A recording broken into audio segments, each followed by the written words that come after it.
Social media star నటి YCP సానుభూతి పరురాలు శ్రీరెడ్డి నేలకు దిగొచ్చింది. జగన్ హయాంలో ఇష్టారాజ్యంగా రెచ్చిపోయిన శ్రీరెడ్డి తన భూతు పురాణం కట్టిపెట్టి కూటమి ప్రభుత్వానికి క్షమాపణలు చెప్పింది. లోకేష్ అన్న క్షమించండి అంటూ వేడుకొంది. సోషల్ మీడియాలో వైరల్ గా మారిన శ్రీరెడ్డి లేఖలో ఏం రాసిందంటే, ముందుగా లోకేష్ అన్నకి విజ్ఞప్తి. లోకేష్ అన్న, నేను పుట్టింది గోదావరి, అయినా పెరిగింది మొత్తం విజయవాడ పరిసర ప్రాంతాల్లో.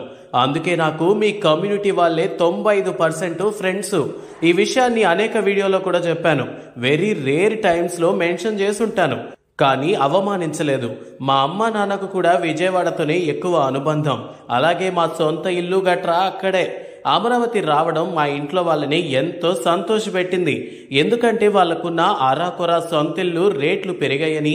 అందుకే మా అమ్మా నాన్నలు టీడీపీకి ఓటేశారు. లోకేష్ అన్న, మీరు కొన్ని విషయాలలో ఎంత మొండిగా ఉంటారో అంతకంటే ఎక్కువ మంచితనం కూడా ఉందని, ఈ నా కేసుల విషయంలో మాట్లాడమని నేను అంతకుముందు వీడియోలో మెన్షన్ చేసినట్టు సారీ చెప్పించింది కూడా మా కుటుంబ సభ్యులే. అలాగే మా కుటుంబ సభ్యులు మీతో డైరెక్ట్గా మాట్లాడమని చెప్పారు. అయినా నాకు అంత స్థాయి లేదు. అందుకే ఈ ఓపెన్ లెటర్. అన్నా, నేను మీ పార్టీని, కార్యకర్తల్ని, మీ అధికారులని, మీ అనుబంధ మీడియా సంస్థలని, జనసేన అండ్ జనసేన మీడియా వీర మహిళలని, వారి కుటుంబ సభ్యులకి ఆల్రెడీ క్షమాపణలు చెప్పడం జరిగింది. ఎందుకంటే అనేక సార్లు రూడ్గా మాట్లాడటం జరిగింది. మీ అందరినీ మళ్ళీ క్షమించమని అడుగుతున్నా. గత 10 రోజులుగా మీడియాలో కథనాల కింద మీ కార్యకర్తలు పెట్టే కామెంట్స్, మీ నాయకులు నాపై చేసే కామెంట్లు, డిబేట్లు, డిస్కషన్లు చూసిన తర్వాత, అలాగే కూటమిలో ఉన్న అందరూ చేసిన అటాక్ తర్వాత నాకు అర్థమైంది ఎంతమంది మనోభావాలను దెబ్బతీశానో. ఇప్పుడు నేను నిజంగా చెప్తున్నా, ఒక వెంకటేశ్వర స్వామి భక్తురాలిని ప్రమాణం చేసి చెప్తున్నాను, ఇంతమంది మనోభావాలు జుగుప్సాకర భాషలో నేను మాట్లాడి తప్పు చేశాను.